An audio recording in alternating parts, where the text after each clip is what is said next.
Good non everyone. તો આપણે આના સ્ટ્રક્ચરલ કેમેસ્ટ્રીના અગાઉના લેક્ચરમાં તમે સિલેબસ વિશે બધું જોયું ડિટેલમાં, કે તમારા કેટલા યુનિટ છે, યુનિટમાં કયા કયા પોઈન્ટ છે એ આપણે કવર કરવાના છે. એમાંથી આજે આપણે સ્ટાર્ટ કરશું યુનિટ ફર્સ્ટ, જે તમારું ફર્સ્ટ યુનિટ છે માસ સ્પેક્ટ્રોસ્કોપી, એટલે કે દ્રવ્યમાન સ્પેક્ટ્રમ. તો એમાં આપણે આજે જોવાનું છે કે દ્રવ્યમાન સ્પેક્ટ્રમ એટલે શું, અને દ્રવ્યમાન સ્પેક્ટ્રમનું જરૂરી સૂત્ર મેળવો, એવો તમારો એક ક્વેશ્ચન છે, એ આપણે આજે જોશું. તો પહેલું જ છે કે એ દ્રવ્યમાન સ્પેક્ટ્રમ એટલે શું, તો કે એની ડેફિનેશન. તો કે જ્યારે કોઈ પદાર્થ પર તમે ઇલેક્ટ્રોન બીમ પ્રક્ષેપ કરો, એટલે કે પદાર્થ ઉપર છે ઇલેક્ટ્રોન બીમ, એટલે કે એના ઇલેક્ટ્રોનિક કિરણો આપાત કરો, ત્યારે જુદા જુદા દ્રવ્યમાન ધરાવતા ઘન આયનના ઘટકો મેળવી તેનું દ્રવ્યમાનના આધારે વિભાગીકરણ કરવાથી જે સ્પેક્ટ્રમ મળે તેને શું કહેવાય, દ્રવ્યમાન સ્પેક્ટ્રમ. હવે કોઈ પદાર્થ લીધો, એના ઉપર તમે ઇલેક્ટ્રોન બીમ પ્રક્ષેપ કર્યો, એટલે કે કિરણ આપાત કર્યું, તો શું થાય કે એ આયનનું જુદા જુદા દ્રવ્યમાન ધરાવતા કેવા ઘટકોમાં, તો કે ઘન ઘટકોમાં રૂપાંતર થાય. અને એની જે રૂપાંતર થયું છે, જુદા જુદા આયન મળ્યા છે આપણને, એનું આપણે શેના આધારે વિભાગીયકરણ કરશું, તો કે એના દ્રવ્યમાન, એટલે કે એના માસ, એટલે એના વજનના આધારે વિભાગીકરણ કરવાથી જે સ્પેક્ટ્રમ, એટલે કે વર્ણપટ મળે એને શું કહેવાય, દ્રવ્યમાન સ્પેક્ટ્રમ કહે છે. તો આ હતી એની ડેફિનેશન. તમને પૂછાય કે માસ સ્પેક્ટ્રોસ્કોપી એટલે શું, શોર્ટ ક્વેશ્ચનમાં પણ પૂછાઈ શકે એક માર્કમાં, કે માસ સ્પેક્ટ્રોસ્કોપીની વ્યાખ્યા આપો.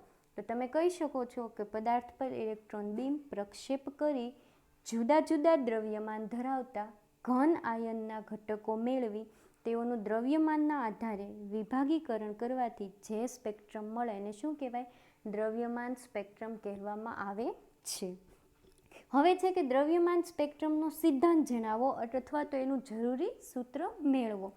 તો આપણે જોશું કે દ્રવ્યમાન સ્પેક્ટ્રમનો સિદ્ધાંત છે શું, તો કે સંયોજનના દ્રવ્યમાન સ્પેક્ટ્રમના અભ્યાસમાં સ્પેક્ટ્રોમીટરમાં જુદા જુદા ઘન આયનના ઘટકો મેળવી, આપણે અગાઉ ડેફિનેશનમાં જોયું કે દ્રવ્યમાન સ્પેક્ટ્રમમાં શું કરવામાં આવે, તો કે ઘન આયનના છે એ જુદા જુદા ઘટકો મેળવવામાં આવે છે.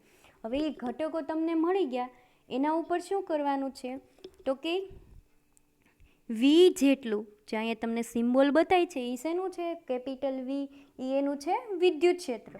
તો ઘટકો મેળવી તેમને વી જેટલા વિદ્યુત ક્ષેત્રથી આકર્ષવામાં આવે છે, અને દરેક આયન ઉપર એક સરખો વિદ્યુત ભાર. હવે આયન છે એના ઉપર શું હોવાનો, પોઝિટિવ અથવા તો નેગેટિવ ચાર્જ. એ તો છે એ આયન ઉપર ડિપેન્ડ છે કે પોઝિટિવ આયન છે કે નેગેટિવ આયન છે. તો વિદ્યુત ભાર એના ઉપર શું હોય, તો કે ઈ ચાર્જ, એ વિદ્યુત ભારને આપણે શેનાથી બતાવ્યું, તો કે ઈથી.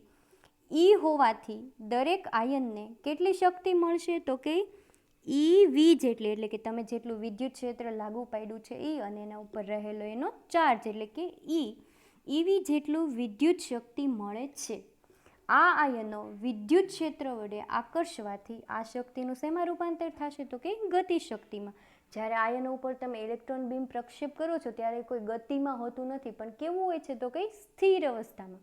હવે એ સ્થિર અવસ્થામાં હતું, પછી એમાંથી શું થયું, તો કે તમે ઇલેક્ટ્રોન બીમ એના ઉપર આપાત કર્યું, એટલે શું થાય, તો કે એના જુદા જુદા ઘન આયનોમાં છે એનું રૂપાંતર થયું. પછી આ આયનો ઉપર તમે શું આપાત કર્યું છે, તો કે વિદ્યુત ક્ષેત્ર. હવે બધા આયનો ઉપર તો આપણે એક જ સરખું વિદ્યુત ક્ષેત્ર આપાત કર્યું, અને એના ઉપર ચાર્જ પણ કેવાનું હોવાનું, તો કે પોઝિટિવ હોઈ શકે અથવા તો નેગેટિવ પણ હોઈ શકે. એટલે આપણે એના કોઈ પોઝિટિવ નેગેટિવ સિમ્બોલ સ્પેસિફાઈ નથી કરતા, પણ શું કીધું, તો કે એની પાસે કેટલું છે, વિદ્યુત ભાર ઈ. હવે તમે વિદ્યુત ક્ષેત્ર વી આપાત કર્યું અને વિદ્યુત ભાર કેટલો છે, ઈ, એટલે એની પાસે વિદ્યુત શક્તિ કેટલી આવી, તો કે ઈ વી જેટલી વિદ્યુત શક્તિ મળે છે. હવે વિદ્યુત શક્તિ મળે એટલે શું થાય, તો કે સ્થિર અવસ્થામાં હોય તો એ શેમાં આવી જાય, તો કે ગતિ શક્તિમાં, અથવા તો એનામાં છે થોડી ગતિ આવે, એટલે એ શેમાં રૂપાંતર થાય, તો કે ગતિ શક્તિમાં રૂપાંતર થાય છે. પછી જોઈએ કે કોઈ પણ સંયોજન, હવે સંયોજન તરીકે આપણે કોઈનું નામ લીધું નથી, અહીંયા શું આપ્યું છે નામ, તો કે એમ, એટલે કે કોઈ સંયોજનનું નામ ધાર્યું છે. તો કોઈ માનો કે કોઈ સંયોજનનું નામ એમ છે, એમ પર ઇલેક્ટ્રોન બીમ પ્રક્ષેપ કરવાથી તેનું નીચે પ્રમાણે આયનીકરણ થશે. હવે તમે કોઈ આયન લીધો છે, બરાબર, કોઈ વસ્તુ લીધી છે, એના ઉપર શું કરશો તો કે તમે ઇલેક્ટ્રોન બીમ પ્રક્ષેપ કરશો, એટલે કે એના ઉપર આપાત કરશો, એટલે એનું શું થાય તો કે આયનીકરણ થાય. તો જે આયનીકરણ થાય છે એ નીચે તમને બતાવ્યું છે. તો કે શું છે આયનીકરણમાં તો કે M+E. હવે કોઈ સંયોજન ઉપર તમે શું કર્યું, ઇલેક્ટ્રોન બીમ પ્રક્ષેપ કર્યું, એટલે રિએક્શનમાં જોઈએ છે કે M છે એ શેમાં રૂપાંતર થયો તો કે M+માં રૂપાંતર થયો, અને શું કર્યું તો કે +2 ઇલેક્ટ્રોન છે એને મુક્ત કર્યા. એટલે સમીકરણ તમને બતાવી ગયું કે M+E ઇઝ ઇક્વલ ટુ શું આવ્યું, M++2 ઇલેક્ટ્રોન છે એ મુક્ત કરે છે. તેથી M ઉપર શું આવ્યું, પોઝિટિવ ચાર્જ. જો ઇલેક્ટ્રોન મેળવતો હોય તો એના ઉપર શું આવે, નેગેટિવ ચાર્જ. પણ અહીં એવું શું થાય છે તો કે ઇલેક્ટ્રોન મુક્ત કરે છે, એટલે એના ઉપર ચાર્જ કેવો છે તો કે પોઝિટિવ. પછીનો પોઈન્ટ છે કે અહીં M+A જુદા જુદા દ્રવ્યમાન, ધારો કે M1 હોઈ શકે, M2 હોઈ શકે, M3 હોઈ શકે, અથવા તો M4 વગેરે હોઈ શકે, બરાબર. એ કેવો ચાર્જ ધરાવતા છે તો કે પોઝિટિવ ચાર્જ ધરાવતા આયનો છે. પછીનો પોઈન્ટ જોઈએ તો કે આ આયનોને આપણે વિદ્યુત શક્તિ કેટલી મળી હતી તો કે EV જેટલી. એટલે કે આપણે વિદ્યુત શક્તિ અહીંયા ફરીવાર બતાવી છે કે એની કેટલી પછી વિદ્યુત શક્તિ તો કે EV જેટલી વિદ્યુત શક્તિ મળવાથી તેનું રૂપાંતર શેમાં થયું હતું, ગતિશક્તિમાં થવાથી. હવે આપણી પાસે વિદ્યુત શક્તિ હતી અને પછી વિદ્યુત શક્તિ મેળવી એટલે એનું રૂપાંતર શેમાં થયું હતું તો કે ગતિશક્તિમાં. તો આપણે વિદ્યુત શક્તિ અને ગતિ શક્તિને સરખાવીએ તો આપણે એ સમીકરણ લખી શકીએ કે એની પાસે વિદ્યુત શક્તિ કેટલી હતી, EV, અને ગતિશક્તિનું સમીકરણ આવે છે કે 1/2 mv². તો આપણે વિદ્યુત શક્તિ અને ગતિ શક્તિને સરખાવીએ તો સમીકરણ શું થશે તો કે EV બરાબર 1/2 mv². જ્યાં તમને M છે એ શું બતાવે છે તો કે જુદા જુદા દ્રવ્યમાન ધરાવતા ઘન આયનના ઘટકોનું દ્રવ્યમાન. આયન તો કોઈ પણ હોઈ શકે, અને આયન જરૂરી નથી કે બધા આયનોનું દ્રવ્યમાન એક સરખું જ હોય, કોકનું વધારે હોય તો કોકનું ઓછું પણ હોઈ શકે. પછી V છે એ શું છે તો કે તેને અનુરૂપ વેગ. અહીંયા જે V છે એ કેવો છે, સ્મોલ છે, જ્યારે વિદ્યુત શક્તિનો V હતો એ કેવો હતો, કેપિટલ હતો. તો અહીંયા કેવો છે, સ્મોલ V, એ જેનો અનુરૂપ વેગ છે. નેક્સ્ટ જોઈએ. હવે આપણને જે સમીકરણ મળ્યું છે એમાંથી આપણે શું કર્યું તો કે Vને કરતા બનાવ્યો. Vને કરતા બનાવ્યો એટલે શું થશે તો કે V² ઇઝ ઇક્વલ ટુ શું થશે, હવે 2 છે એ ક્યાં છે તો કે છેદમાં છે, તો એને આ સાઈડ લેશું બરાબર ને, એટલે ક્યાં આવી જશે તો કે અંશમાં. એટલે સમીકરણ શું થશે તો કે 2EV અપોન શું થઈ જશે M. જ્યારે Vને તમે શું કર્યું છે તો કે કરતા બનાવ્યું છે. પછીનું નીચેનું સ્ટેપ જોઈએ તો તેમાં શું છે તો કે V² હતો, એમાંથી શું કર્યું, વર્ગમૂળ છે એ દૂર કર્યું, એટલે એનું વર્ગમૂળ કોને લાગી જાય તો કે 2EV અપોન Mને લાગવાથી શું થઈ જશે તો કે V is equal two 2EV upon M. એ શેમાં છે તો કે અંડરરૂટમાં છે. આને સમીકરણ નામ શું આપ્યું, સમીકરણ 1 છે આ નામ આપવામાં આવ્યું. પછીનો પોઈન્ટ છે, અહીં દરેક આયનો ઉપરનો વિદ્યુત ભાર E અને દરેક આયનોને લગાડેલું વિદ્યુત ક્ષેત્ર V કેવું છે, સમાન છે. હોવાથી દરેક આયનોનો વેગ તેના દળના વર્ગમૂળના કેવો છે, વ્યસ્ત પ્રમાણમાં છે. હવે આપણે બધા આયનો ઉપર છે વિદ્યુત ક્ષેત્ર પણ એક જ સરખું આપાત કર્યું હતું, અને E જેના ઉપરનું છે એ પણ કેટલું કર્યું હતું, વિદ્યુત ભાર પણ એક સરખો જ આપાત કર્યો હતો. તો ઉપરના સમીકરણ મુજબ કહી શકીએ કે અહીં દરેક આયનો ઉપર લગાડેલો વિદ્યુત ભાર E અને દરેક આયનોને લગાડેલું વિદ્યુત ક્ષેત્ર V સમાન હોવાથી દરેક આયનોનો વેગ, આપણે જે V છે સ્મોલ V એને કરતા બનાવ્યો, એટલે એ શું થયો તો કે દરેક આયનોનો વેગ, હવે દળ છે એ શું છે તો કે M છે, જે અહીંયા બતાવ્યું છે એ શું છે તો કે M છે એ દળ છે. એ દળના કેવો છે તો કે દળના વર્ગમૂળના કેવો છે, વ્યસ્ત પ્રમાણમાં છે. અહીંયા V અને M છે એકબીજાના કેવા છે, વ્યસ્ત પ્રમાણમાં છે. તો આ જે સમીકરણનું ડિસ્ક્રિપ્શન છે એ પોઈન્ટ રૂપે તમને બતાવ્યું છે. પછીનું નેક્સ્ટ પોઈન્ટ જોઈએ તો કે આમ ઉત્પન્ન થયેલ M+ આયનોના, હવે આપણે જે સમીકરણ પહેલું જોયું હતું કે આયનોનું આયનીકરણ થયું હતું ત્યારે કેવા આયનો ઉત્પન્ન થયા હતા તો કે M+, એટલે કે M+ આયનોના દ્રવ્યમાન અનુક્રમે, જો ધારો કે M1, M2, M3, M4 વગેરે હોય તો ઉપરના સમીકરણને આધારે તેમના વેગ પણ કેવા થશે અનુક્રમે V1, V2, V3 વગેરે આપણે ધારી શકીએ. તો સમીકરણ 1 છે એ નીચે મુજબ લખી શકીએ કે આ બતાવ્યું છે. ધારો કે V1 લ્યો તો શું થશે, તો કે V1 2 છે એ કેવો છે, કોન્સ્ટન્ટ છે. વિદ્યુત ક્ષેત્ર એક સરખું લગાડ્યું છે. તમે એના ઉપર વિદ્યુત ભાર પણ કેવો છે, એક જ સરખો, પણ એનું દ્રવ્યમાન કેવું છે, અલગ અલગ. એટલે શું નામ આપ્યું, તો કે M1. એવી જ રીતના તમે આ બીજા ઇક્વેશનમાં જુઓ તો એ ત્યાં શું છે, તો કે વેગ V2, તો એનું દળ શું થઈ જશે, M2. જ્યારે વિદ્યુત ક્ષેત્ર અને વિદ્યુત ભાર અને 2 કેવા રહેશે, કોન્સ્ટન્ટ, એટલે કે અચળ રહેશે. પછીનું નેક્સ્ટ જોઈએ તો કે V3 ઇઝ ઇક્વલ ટુ શું થશે, તો કે √2EV/M3. પછીનું નેક્સ્ટ પોઈન્ટ જોઈએ તો કે આમ E અને V એટલે કે વિદ્યુત ભાર અને વિદ્યુત ક્ષેત્ર સમાન હોવા છતાં દરેક આયનના દ્રવ્યમાન કેવા છે, જુદા જુદા હોવાથી તેઓના વેગ પણ કેવા હોય છે, તો કે જુદા જુદા હોય છે. અને પરિણામે દરેક આયન પડદા પર જુદા જુદા સમયે પહોંચશે. કારણ કે જેનો વેગ વધારે છે એ પહેલાં પહોંચશે અને જેનો વેગ ઓછો હશે એ કેવો પહોંચશે, તો કે પછી. પડદો એટલે શું, તો કે આપણું જે સ્પેક્ટ્રમ મળે છે ત્યાં વહેલા અથવા તો મોડા પહોંચશે. શેના લીધે, તો કે એના વેગ અલગ અલગ હોવાથી એ છે એ વહેલા અથવા તો મોડા પહોંચશે. અને આ રીતે દરેકનો વેગના આધારે તેમને જુદા પાડી શકાય છે. હવે વેગના આધારે તો આપણે જુદા પાડી શકીએ, પરંતુ ઘણીવાર થાય કેવું, પરંતુ મોટા ભાગના આયનો વચ્ચે દ્રવ્યમાનનો તફાવત વધારે નહીં હોવાથી વેગના આધારે આ આયનોને જુદા પાડતા એક આયન પર બીજું આયન અને બીજા આયન પર ત્રીજું આયન ઓવરલેપ થતા જાય છે અને પરિણામે તેઓના દ્રવ્યમાન સ્પેક્ટ્રમ સ્પષ્ટ મળી શકે નહીં. હવે ધારો કે કોઈ પણ એક આયન લીધો છે, એનો વેગ અલગ અલગ છે, પણ એનું દ્રવ્યમાન તો નજીક નજીક હોય. માનો કે કોઈનું એવું દ્રવ્યમાન 10 ગ્રામ છે તો કોઈનું 10.2 હોય અથવા તો કોઈનું 10.3 હોય. તો હવે દ્રવ્યમાન જો નજીક નજીક હોય તો એના વેગ પણ કેવા હોવાના, નજીક નજીક છે. તો માનો કે પહેલાંનું દ્રવ્યમાન 10 ગ્રામ છે તો એનો જે સ્થાન ઉપર સ્પેક્ટ્રા મળ્યો તો બીજાનું દ્રવ્યમાન 10.2 છે તો એનો સ્પેક્ટ્રા કેવો મળશે, 10ની બાજુમાં. ત્રીજાનું દ્રવ્યમાન માનો કે 10.3 છે તો એના વેગનો સ્પેક્ટ્રા પણ કેવો મળશે, 10.2ની બાજુમાં. એટલે શું થાય, તો કે એકબીજાની નજીક નજીક હોવાથી ઓવરલેપ થાય, જેને આપણે સ્પષ્ટ કરી શકીએ નહીં. ફોર એક્ઝામ્પલ તરીકે જોઈએ તો આપણે માનો કે ગ્રાફમાં આવી રીતના લઈએ છીએ તો પહેલાંનું છે એ અહીંયા સ્પેક્ટ્રા મળ્યો તો બીજાનો છે એકદમ એની બાજુમાં જ મળે. તો શું થાય કે એકબીજા ઉપર ઓવરલેપ જેવું જોવા મળે, એવી શક્યતા પણ બની શકે. તો જોઈએ તો કે આ આયનોને આ રીતે વિદ્યુત ક્ષેત્ર વડે પ્રવેગિત કર્યા બાદ તેઓને ચુંબકીય ક્ષેત્રમાંથી પસાર કરવામાં. સ્ટાર્ટિંગમાં આપણે શું કર્યું કે V જેટલું વિદ્યુત ક્ષેત્ર લગાડ્યું હતું અને E જેટલી શું લગાડી હતી, એનો વિદ્યુત ભાર લગાડ્યો હતો.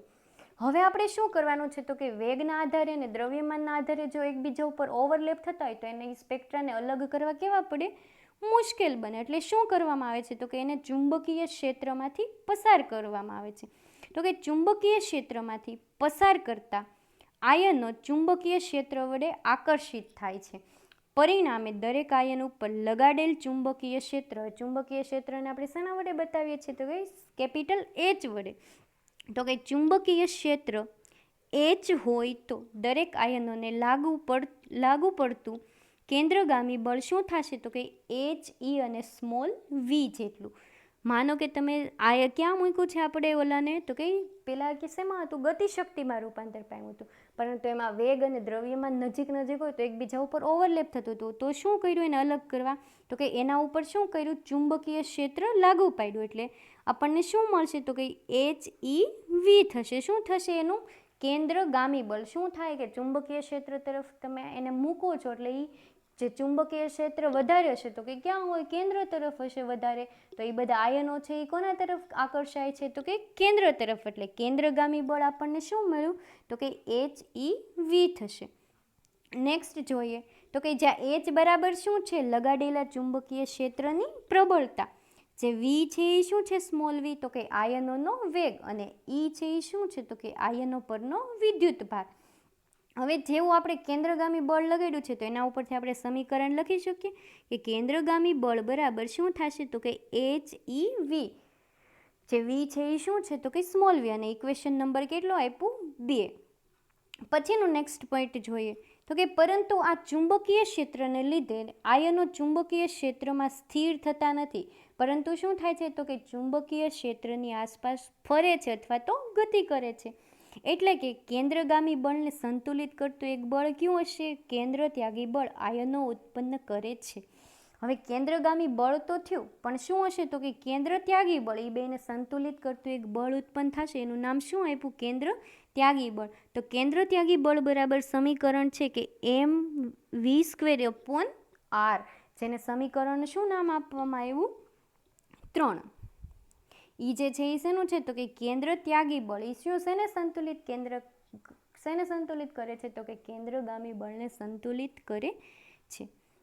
નેક્સ્ટ જોઈએ તો કે કેન્દ્રગામી બળ એ કેન્દ્ર ત્યાગી બળ વડે સંતુલિત થતું હોવાથી સમીકરણ 2 અને 3ને સરખાવતા.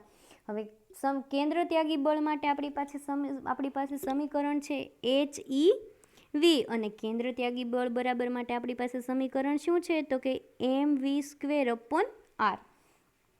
હવે આમાંથી આપણે શું કરવાનું છે નેક્સ્ટ સ્ટેપમાં તો કે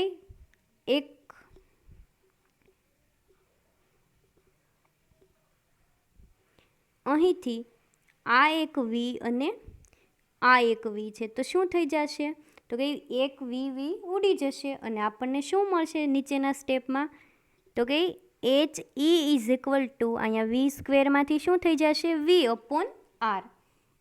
નેક્સ્ટ પોઈન્ટમાં જોઈએ તો એમાંથી શું કર્યું છે તો કે આમાંથી છે એ આરને કરતા બનાવ્યો છે, તો નીચેના સમીકરણમાં શું થશે તો કે આર બરાબર mv તો છે એ અંશમાં જ રહેશે. હવે HE છે એ બરાબર ને આ બાજુ આવશે એટલે ક્યાં આવી જશે તો કે અહીંયા નીચે છેદમાં આવી જશે. એટલે આર બરાબર આપણને શું મળ્યું તો કે mv/he,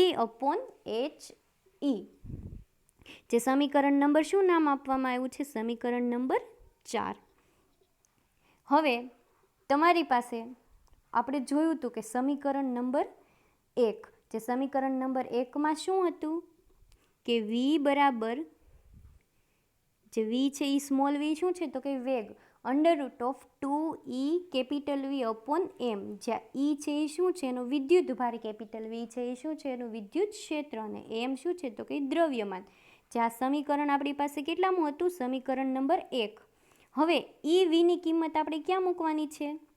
જે આપણને લાસ્ટ સમીકરણ મળ્યું, સમીકરણ નંબર 4. તો સમીકરણ 1માંથી આપણે Vની કિંમત ક્યાં મૂકશું? સમીકરણ 4માં. જ્યાં અહીંયા આપણને V મળ્યો છે ને આપણે સ્મોલ Vની કિંમત મૂકી શકશું સમીકરણ 4માં. તો કે સમીકરણ 4માં શું છે? R બરાબર, જે આપણે Vની કિંમત મૂકવાની છે એટલે અહીંયા આપણને શું બહાર નીકળી જશે? m/he છે એ તો બહાર નીકળી જશે. હવે અહીંયા આપણે શું કર્યું છે તો કે આ Vની કિંમત મૂકી છે. હવે Vની કિંમત શું મૂકી છે તો કે આ 2EV/m શેમાં હતા? અંડરરૂટમાં, એટલે એના ઉપર શું આપશે તો કે 1/2. હવે એ 1/2 મૂકી દીધી આ કિંમત આપણે. પછી શું કરવામાં આવ્યું છે તો કે નીચેના સ્ટેપમાં અહીં નીચેના સ્ટેપમાં જોઈએ તો કે R બરાબર શું મળ્યું છે આપણને? m²h²e² into 2EV/m. અહીંથી આપણે આ શું કર્યું છે તો કે 1/2 એટલે કે રૂટને દૂર કરવા શું કર્યું તો કે અહીંયા શું કરી દીધું? m²h²e², એટલે કે બંને ઉપર શું કર્યું? વર્ગ કર્યો. એટલે અહીંથી વર્ગમૂળ છે એ દૂર થઈ ગયું અને અહીંયા શું થઈ ગયું તો કે m²h²e² ઇન્ટુ 2EV/m, જે સમીકરણ છે એ આપણને મળ્યું. નેક્સ્ટ જોઈએ તો કે હવે આમાંથી શું કર્યું છે તો કે r² કર્યું છે તો કે m2v. હવે અહીંયા તમે જુઓ છો આ સમીકરણમાં, જે સમીકરણ આ છે એમાં તો કે એક m² અહીંયા છે અને એક m અહીંયા છે, એટલે આ બંનેમાંથી શું થશે તો કે એક m છે એ ઉડી જશે બેમાંથી, તો અહીંયા ખાલી એક m વધશે. પછી જોઈએ કે એક અહીંયા e² છે અને અહીંયા શું છે તો કે e, તો એક e અહીંથી અને એક e અહીંથી છે એ ઉડી જશે. તો આપણને લાસ્ટમાં સમીકરણ શું મળશે તો કે r² બરાબર m2v/h²e. હવે અહીં છે r² બરાબર m/e છે અચળ કાઢ્યા ઇન્ટુ 2v/ શું કરી નાખ્યું છે? h². જોઈએ પછીનું નેક્સ્ટ સ્ટેપ તો કઈ, હવે આર સ્ક્વેરમાંથી શું કર્યું છે, સ્ક્વેર દૂર કર્યો છે, તો અહીંથી આરનો સ્ક્વેર દૂર કરવા માટે શું કરવામાં આવ્યું, તો કે આ જે સ્ટેપ છે અને શેમાં લઈ લેવામાં આવ્યું, અંડર રૂટ ઓફમાં. એટલે આર બરાબર શું થઈ જશે, m upon e into 2v upon h square, જેને સમીકરણ નંબર શું નામ આપવામાં આવ્યું છે, સમીકરણ નંબર 5. તો જોઈએ કે સમીકરણ 5માં આરનું મૂલ્ય એટલે કે આર શું છે, તો કે આયનોના વર્તુળાકાર પથની ત્રિજ્યા છે. એ ઈ શેના છે, તો કે એમ, વી અને ઈ. એમ છે એ શું છે, તો કે દળ, વી કેપિટલ વી છે શું છે, વિદ્યુત ક્ષેત્ર, અને ઈ છે એ શું છે, વિદ્યુત ભાર, અને જ્યાં કેપિટલ એચ છે એ શું બતાવે છે, તો કે એનું લગાડેલું ચુંબકીય ક્ષેત્ર. તો કે આર છે એ કોના ઉપર આધાર રાખે છે, તો કે એમ ઉપર, વી ઉપર, ઈ ઉપર અને એચ એટલે કે ચુંબકીય ક્ષેત્ર ઉપર આધાર રાખે છે. પછીનો પોઈન્ટ જોઈએ તો કે પરંતુ પ્રત્યેક આયનોને લગાડેલું વિદ્યુત ક્ષેત્ર, હવે વિદ્યુત ક્ષેત્ર આપણે શું લગાડ્યું હતું, તો કે વી, લગાડેલું વિદ્યુત ક્ષેત્ર વી, આયનો ઉપર વિદ્યુત ભાર કેટલો હતો, ઈ, અને પ્રત્યેક આયનને લગાડેલું ચુંબકીય ક્ષેત્ર શું હતું, તો કે એચ ના દ્રવ્યમાન એચ સમાન હોવાથી આયનોના વર્તુળાકાર પથની ત્રિજ્યાનું નામ શું આપવામાં આવ્યું, તો કે આર, તેઓના દ્રવ્યમાન એમના શું છે, તો કે વર્ગમૂળના સમપ્રમાણમાં હોય છે. એટલે કે આયનોનું દ્રવ્યમાન વધુ હશે તો તેઓમાં આરનું મૂલ્ય વધુ, અને તેઓનો જો દ્રવ્યમાન ઓછું હશે તો આરનું મૂલ્ય કેવું હશે, ઓછું. અહીં તમને કહેવા માગે છે કે અહીં જે આર આપ્યો છે ઈ ને અહીંયા જે એમ છે એ કેવું છે, આર અને એમ એકબીજાના સમપ્રમાણમાં છે, એકબીજાના વ્યસ્ત પ્રમાણમાં નથી. એટલે આપણે કહી શકીએ કે પ્રત્યેક આયનને લગાડેલું વિદ્યુત ક્ષેત્ર વી, ઉપરનો વિદ્યુત ભાર ઈ, અને પ્રત્યેક આયનોને લગાડેલું ચુંબકીય ક્ષેત્ર કેવું છે, તો કંઈ સમાન છે. દરેક ઉપર વિદ્યુત ક્ષેત્ર પણ આપણે એક જ સરખું આપાત કર્યું હતું, એના ઉપર વિદ્યુત ભાર પણ કેવો હતો, એક જ સરખો હતો, અને લગાડેલું ચુંબકીય ક્ષેત્ર પણ કેવું હતું, સમાન હતું. પરંતુ વર્તુળાકાર પથની ત્રિજ્યા શું નામ આપ્યું, તો કે આર, તેઓના દ્રવ્યમાનના કેવું છે, તો કે અંદર છે, શેની અંદર છે, તો કે વર્ગમૂળની, એટલે કે વર્ગમૂળના સમપ્રમાણમાં હોય છે. એટલે કે આયનોનું જો દ્રવ્યમાન વધારે હશે તો એનો આ વેગ પણ કેવો હોવાનો, વધારે, અને જો આયનોનું દ્રવ્યમાન ઓછું હશે તો તેઓનું વેગનું મૂલ્ય પણ કેવું જોવા મળશે, તો કે ઓછું જોવા મળશે. નેક્સ્ટ પોઈન્ટ જોઈએ તો કે આમ આયનોને તેઓના દ્રવ્યમાનના આધારે જુદા પાડી શકાય છે, જે દ્રવ્યમાન સ્પેક્ટ્રમનો સિદ્ધાંત બતાવે છે. હવે સમીકરણ જે આપણને લાસ્ટમાં મળ્યું એને આપણે શું નામ આપ્યું હતું, તો કે સમીકરણ નંબર 5, જે તમને અહીંયા આપણને મળ્યું હતું કે આર બરાબર under root of m upon e into 2v upon h square. આપણે અહીંયા જોઈ લીધું હતું કે બંનેનું છે એ આર જેમ વધે એમ પણ વધે, અને જો એમ વધે અથવા તો આર વધે તો બે એક સરખા વધે, અથવા તો જો બંનેમાંથી એક ઘટે તો બેયનું મૂલ્ય કેવું થાય, ઘટતું જોવા મળે છે. આમ આ આયનોને છે આપણે શેના આધારે અલગ કરી શકીએ, તો કે દ્રવ્યમાનના આધારે, કારણ કે વિદ્યુત ક્ષેત્ર પણ એક જ સરખું હતું, એના ઉપરનો વિદ્યુત ભાર પણ એક જ સરખો હતો, ચુંબકીય ક્ષેત્ર પણ કેવું હતું, એક જ સરખું. જ્યારે વેગ પણ અલગ હોવાનો, અથવા તો એનું જે તેની ત્રિજ્યા છે એ પણ કેવી હોવાની, ઓછી હોવાની અથવા તો વધારે હોવાની, અને એનું દ્રવ્યમાનનું મૂલ્ય પણ કેવું હોય છે, તો કે ઓછું અથવા તો વધારે, કારણ કે જો દ્રવ્યમાન વધારે હશે તો તેની ત્રિજ્યા કેવી હશે, વધારે, અને જો દ્રવ્યમાન ઓછું હશે તો એની ત્રિજ્યા કેવી આપણને મળવાની છે, ઓછી. જે આર બરાબર ત્રિજ્યા અને એમ બરાબર શું છે, તો કે એનું દળ. તો કે આમ આપણે દ્રવ્યમાનના આધારે છે એ શું કરી શકીએ, તો કે બંનેને એકબીજાથી અલગ કરી શકીએ, જે દ્રવ્યમાન સ્પેક્ટ્રમનો સિદ્ધાંત બતાવે છે. હવે સમીકરણ 5 પરથી નીચેનું સમીકરણ પણ મેળવી શકાય છે. સમીકરણ 5 આપણી પાસે શું હતું, તો કે આર બરાબર under root of m upon e into 2v upon h square, જે શું હતું, તો કે સમીકરણ નંબર 5. હવે સમીકરણ 5માંથી આપણે રૂટ દૂર કરવો હોય તો શું કરવામાં આવે, તો કે અહીંયા છે આર ઉપર શું કરી દેવામાં આવે, સ્ક્વેર કરી દેવામાં આવે, એટલે અહીંથી શું થાય, તો કે વર્ગમૂળની નિશાની દૂર થાય. હવે વર્ગમૂળની નિશાની દૂર થઈ અને પછી શું કર્યું નીચેના સ્ટેપમાં, તો કે એમ અપોન ઈને શું કર્યું, અહીંયા કરતા બનાવ્યા, એટલે ઇક્વેશનની બરાબરની આ બાજુ શું મળશે, તો કે r square h square upon શું થઈ જશે 2v, જે સમીકરણ નંબર શું આપવામાં આવ્યું 6. સિમ્પલ જ છે કે અહીંયા છે એ એમ અપોન ઈને શું કર્યું તો કે કરતા બનાવ્યા, જ્યાં વાયની ઉપર અંડર રૂટ ઓફ હતું એ શું કર્યું તો કે આર સ્ક્વેર કરી નાખ્યું. એટલે અહીંથી છે એ વર્ગમૂળ કેવું થઈ ગયું, દૂર થઈ ગયું. હવે એમ અપોન ઈને કરતા બનાવો એટલે એમ અપોન ઈ કરતા બની ગયા તો આર સ્ક્વેર છે એ ક્યાં આવી જાય, બરાબર લ્યો. એટલે અહીંયા આઈથી એચ સ્ક્વેર છે એ ક્યાં વયો ગયો તો કે અંશમાં વયો ગયો આર સ્ક્વેર, અને આ જે 2v છે એ ક્યાં આવી ગયા તો કે નીચે છેદમાં. એટલે આપણને લાસ્ટ ઇક્વેશન શું મળ્યું, m upon e is equal to r square h square upon 2v. જે કેટલીક વખત છે દ્રવ્યમાન સ્પેક્ટ્રમના સિદ્ધાંતને સમીકરણ 6 દ્વારા પણ રજૂ કરવામાં આવે છે. તો આ હતું તમારું દ્રવ્યમાન સ્પેક્ટ્રમનો સિદ્ધાંત અથવા તો દ્રવ્યમાન સ્પેક્ટ્રમ એટલે શું.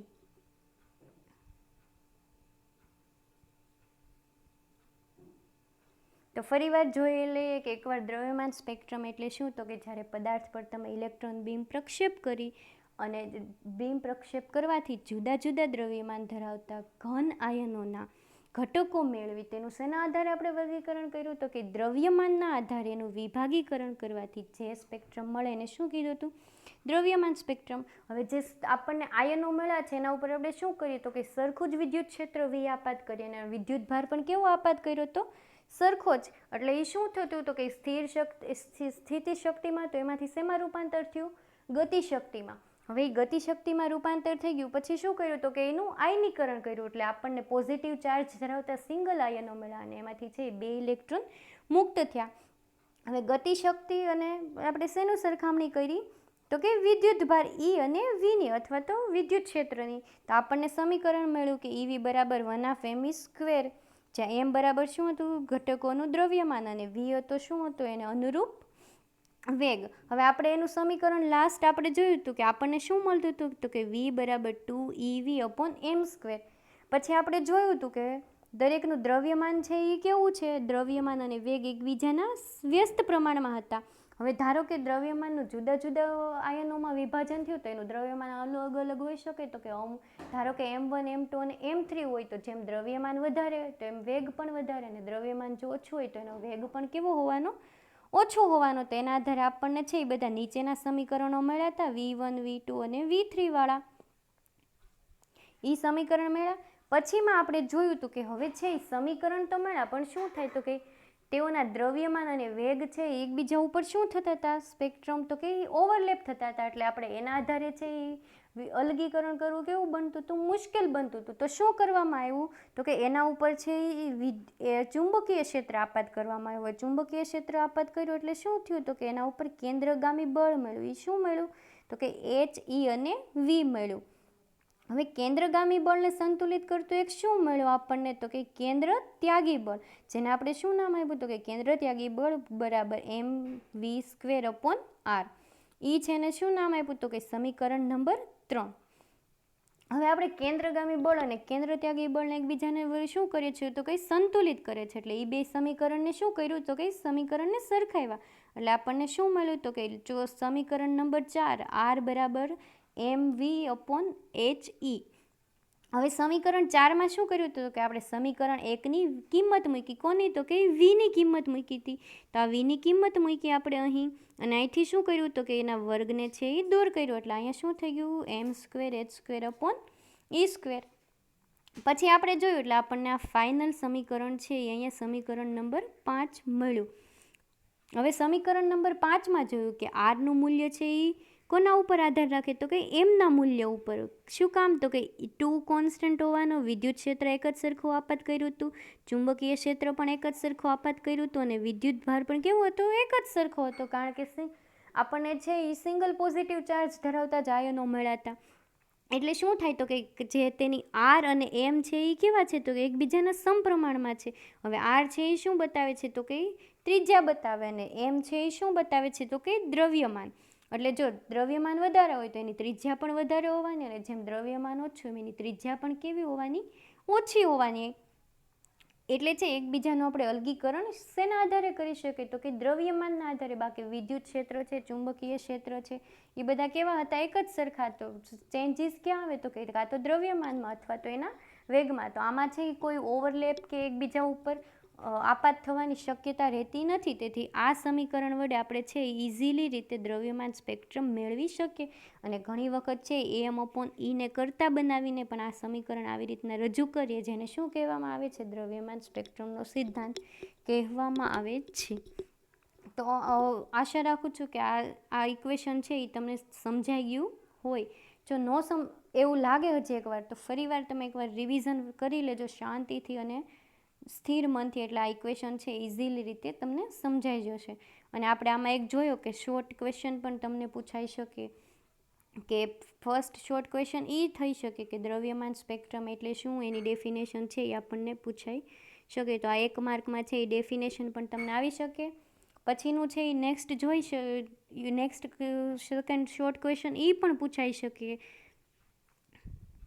કે કેન્દ્રગામી બળનું સમીકરણ જણાવો, અથવા તો કેન્દ્ર ત્યાગી બળનું સમીકરણ જણાવો. એ પણ છે એ તમારે શોર્ટ ક્વેશ્ચનમાં પૂછાઈ શકે એની શક્યતા રહે. તો આમાંથી શોર્ટ ક્વેશ્ચન પણ તમે સાથે સાથે ટીક માર્ક કરતા જાજો અને લોંગ ક્વેશ્ચન પણ સાથે સાથે રીડ